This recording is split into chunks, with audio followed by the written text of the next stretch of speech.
Hello and welcome back to Nerdy and Flirty. My name is Cass. Thank you so much for being here. Thank you for listening. Welcome to episode 9. Today we're going to be talking about the 5 non-negotiables that you need for your wellness routine. These 5 things are the 5 things that I tell any client who signs up for training with me on the first day. If you sign up for coaching with me, these are the 5 things that I'm going to tell you straight off the bat that we need to get in check in order to reach our goals, no matter if it's just fitness training, if it's nutrition coaching, whatever it is. These 5 things need to be in line for anything else to work. Now, if you follow the Instagram, you probably are wondering why I'm doing this episode when I talked about doing a hormone episode this week. That episode is definitely still coming. I want to dive really deep into PCOS and hormone imbalances and all of that kind of stuff, but I want to make it a great episode because that is a really vulnerable topic to talk about, and it's sensitive and it's something that's really close to home. So when I do that episode, it's still coming. I recorded the whole thing. I just want to perfect it a little bit more before I release it. So instead, it's going to come in the future, and this week we're going to talk about the 5 wellness non-negotiables, and definitely listen all the way through because number 5 is probably my favorite out of all of them. These 5 wellness non-negotiables are necessary no matter what the goal is, in my opinion. It doesn't matter if you have a fitness goal, a nutrition goal, a just general lifestyle goal. If you have any kind of wellness goal and you want to optimize your wellness, these 5 things, in my opinion, are what you need to actually see results. So who better to share this information with than you guys on this podcast? I believe that this is the foundation for everything else we talk about moving forward. So why procrastinate? Let's get into it. The first one is sleep. This is the first non-negotiable that I talk about because it sets the tone for everything else. When we are tired, everything else is harder. We don't want to do any of our goals, no matter what the goal is, even if it's a career goal, when we're tired. Everything just feels harder when we're tired. So I always start with sleep.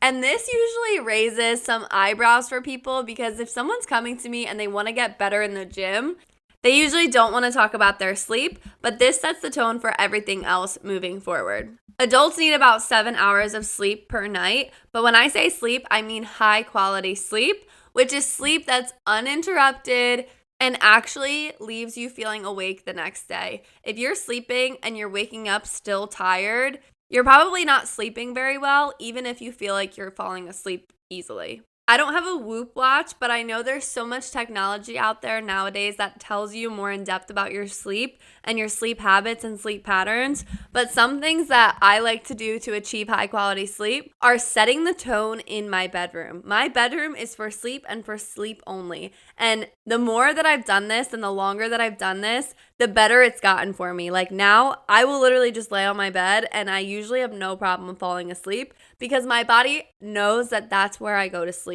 We associate our environments with what we do. So if you're working and sleeping in the same room, it's going to be a lot harder for you to separate the two. This also includes technology. When I say I set the environment for sleep, I don't even allow my phone near my bed when I'm going to sleep. I do not charge it anywhere near my bed, and that goes for Apple Watches, computers, laptops, cell phones.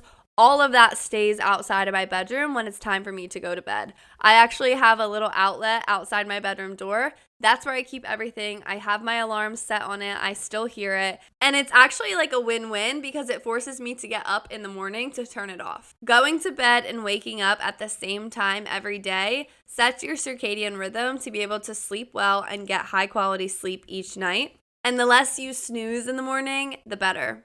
I've been thinking about getting one of those alarm clocks that does the light in the morning because for me, I wake up before the sun. So I think it would be nice to wake up to light, but you don't need anything fancy. I know we see like Hatch and all those fancy name brands all over social media. And while those work great, I'm sure, you don't need anything fancy to get high quality sleep. Set your alarm on your phone, put it outside your bedroom, and you'll be fine. I really like to use the bedtime feature on the iPhone. It's different than the clock app because on the health app, I think it is, you can use the bedtime feature where you actually calculate how many hours of sleep you get, and they have different alarm sounds than the clock. I could be wrong now because there's updates and I've been doing it for a while. Maybe it's changed since then, but I know that when I do the bedtime feature, I have this nice gradual alarm sound that wakes me up so nicely instead of like jolting me awake because the alarm is so like, I don't know, blaring, horrible sounding. Setting the mood and having a bedtime and wake up kind of ritual and routine really does help me get better sleep and make me feel better. Another thing that's newer to my routine is mouth tape. I've been taping my mouth when I go to bed, and maybe it's placebo, maybe I'm just new to it and loving it. But I feel like I wake up so alive and so awake because I've been nose breathing all night, and I don't even snore. Like, I never thought that I was a mouth breather, but something about having tape on my mouth when I go to bed just makes me feel so much more awake the next day. And I'm not the expert on this, but there are so many podcasts and researchers talking about mouth tape right now and how nose breathing specifically is just so amazing for all kinds of things, including like your bone structure, your face structure, whatever. I'm totally hooked. I'm totally into it. And I really think that it helps me sleep better too. Maybe it's just taping my mouth shut so that I don't talk anymore and then I go to bed earlier. I don't know. But mouth tape is a new one and I love it. The point is, out of all of the non-negotiables, sleep is always the first one. If you want to hear more about this, go listen to the episode all about sleep. We talk about napping, substances, the importances of sleep, and so much more. Definitely go listen to that episode if you're curious about sleep, but just know that sleep is always the number one priority for me and when I talk to clients about their wellness journey. Going right along with this is stress management. When we're tired and when we're stressed out, everything else falls out of place. These two are like almost tied, but sleep is easier to control, so I like to put that first. Stress management is hard to do and hard to control, but it is so important and sets everything else up as well. When we are stressed out, we don't want to work out, we eat worse, we just feel worse, we sleep more or sleep less, like everything just kind of falls out of whack when we're stressed. I know my digestion goes out of whack. A lot of people's digestion goes out of whack when they're stressed out. Our bodies physically react to our stress. So trying to control our stress as much as possible and manage it the best we can is going to be super crucial for any wellness goal that you have. I mean, this one is kind of self-explanatory. You know how you feel when you're feeling really good and not so overwhelmed. And you know how you feel when you feel burnt out and overwhelmed and feel like you're sinking and just trying to stay afloat. Some ways to manage your stress are first, your work-life balance. Take an honest look at your work-life balance and see if you can set any boundaries at home or at the workplace. Control what you can control. I talked about a little exercise, and there's a picture of it on the Instagram about categorizing what you actually have control over, because let's face it, most of us can't just quit our jobs tomorrow because it stresses us out, right? We still have to work. We still have to do things we don't want to do, but trying to control the areas of your life that you can control will make you feel less overwhelmed and less stressed out. Stress isn't bad. There are times and places where stress is really beneficial, but when it's chronic and unmanaged, that's when stress leads to higher rates of disease like cardiovascular disease, lower immune system, etc. But acute stress where like you have a big project coming up or you have something big coming up, that's not terrible. It's when it goes unmanaged, unregulated all the time. You're just constantly trying to swim to the top of the water and you never really get there. Some other ways to manage stress are reducing your social media intake. I know for me, I don't realize this one as much until I'm deep in it. But I really start to notice when I'm looking too much at social media. I start to be more negative, more judgmental, and just kind of hopeless with the world because I'm surrounded by all these negative things all the time. Of course, negative things happen every single day, but to be surrounded by it and to be looking at it all the time, it plays a role on your mental health. So for me, reducing my social media intake and lowering my exposure to all these things really does play a positive role in my mental health and my stress, especially when I'm in that burnout phase. Some other things are meditating, journaling, getting moving. Those things can really help relieve stress, move some of that energy out of your body. I've also found that having an after-work routine has really helped me and played a role in my stress management. So when I get home, I have like set things that I like to do that make me feel a little bit more in control after the day. because we all have stressful days at work where there's a lot of energy, there's a lot of things going on. So to come home and decompress immediately helps me kind of separate work and my life. So once our sleep and our stress management are intact, then it becomes so much easier to set any kind of fitness, nutrition, wellness goal. So the next one is all about nutrition. When it comes to nutrition, focusing on whole, unprocessed foods as much as possible.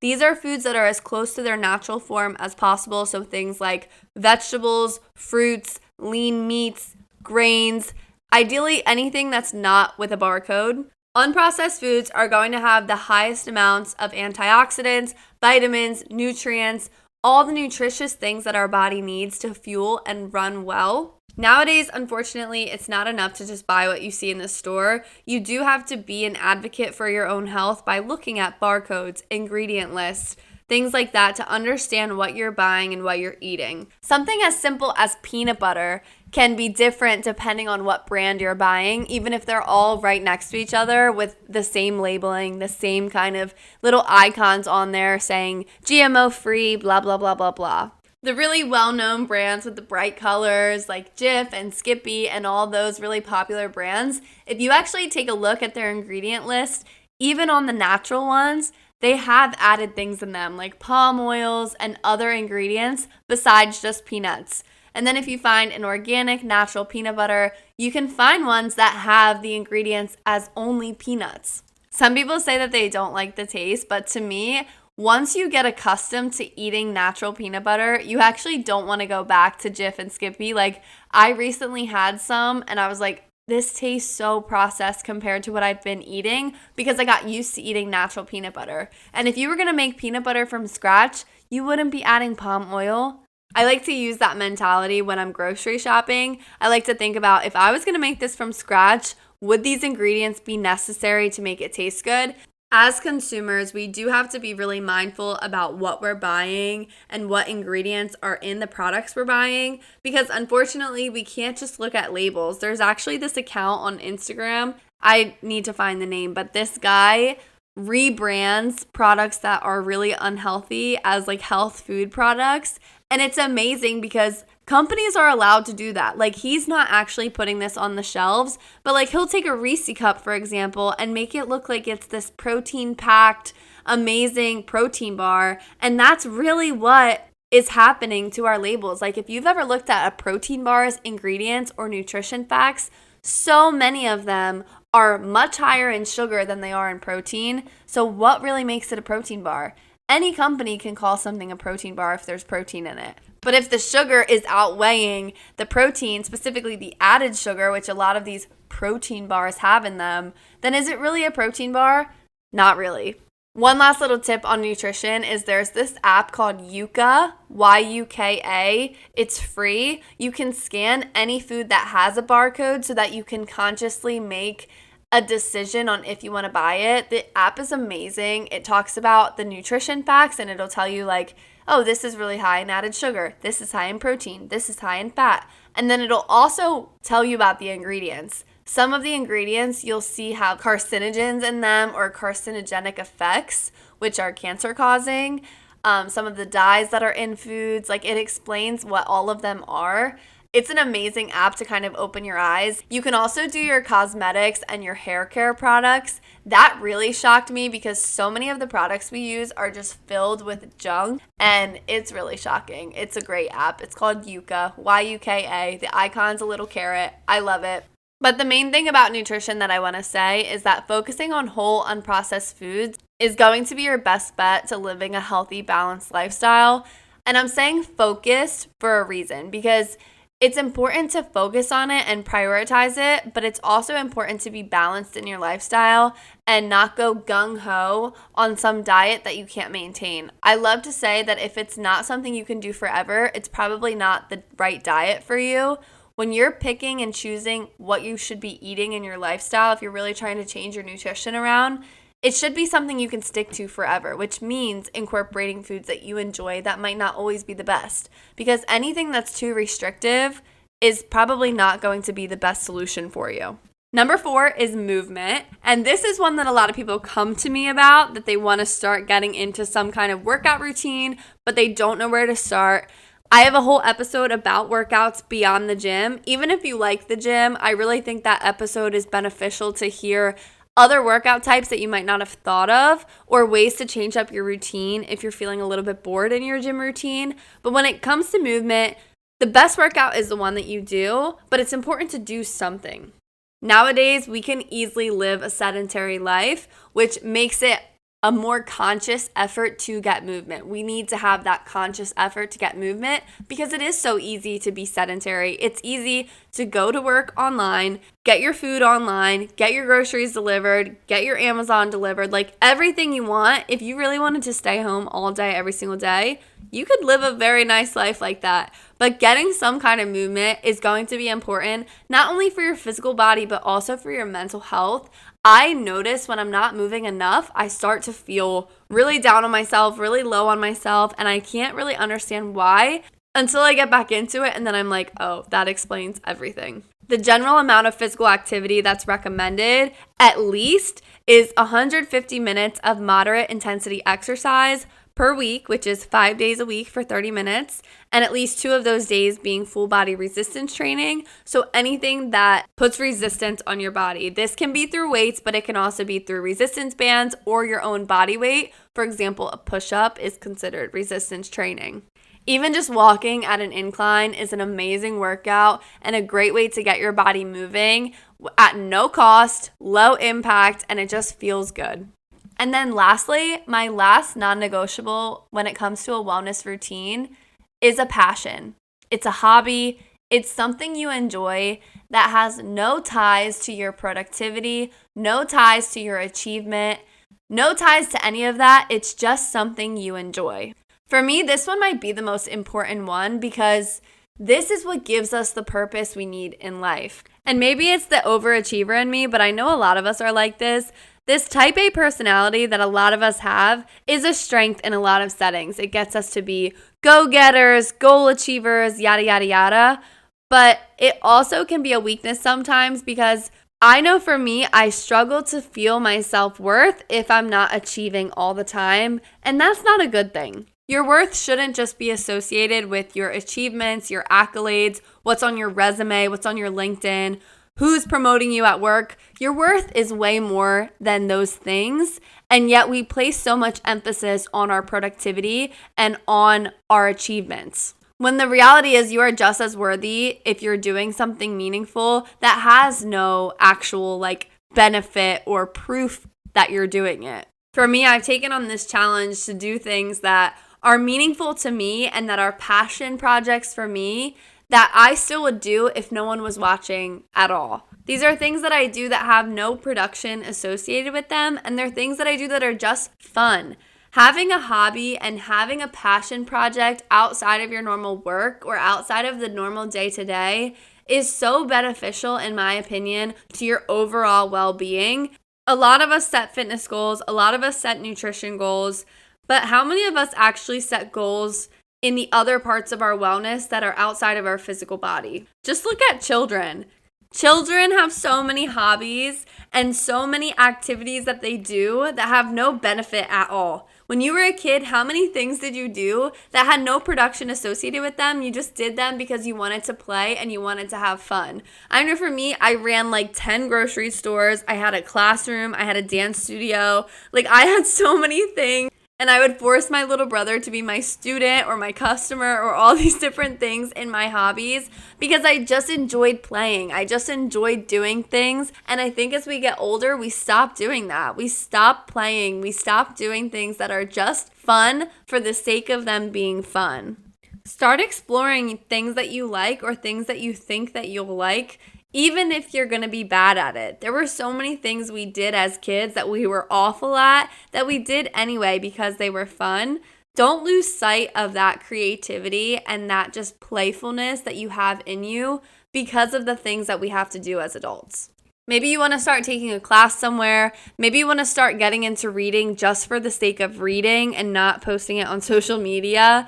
Maybe you want to get into something you saw online, pottery, painting, sewing, crocheting. Something that's fun, that doesn't need an Etsy shop. It doesn't need to become a whole side hustle. It can just be fun.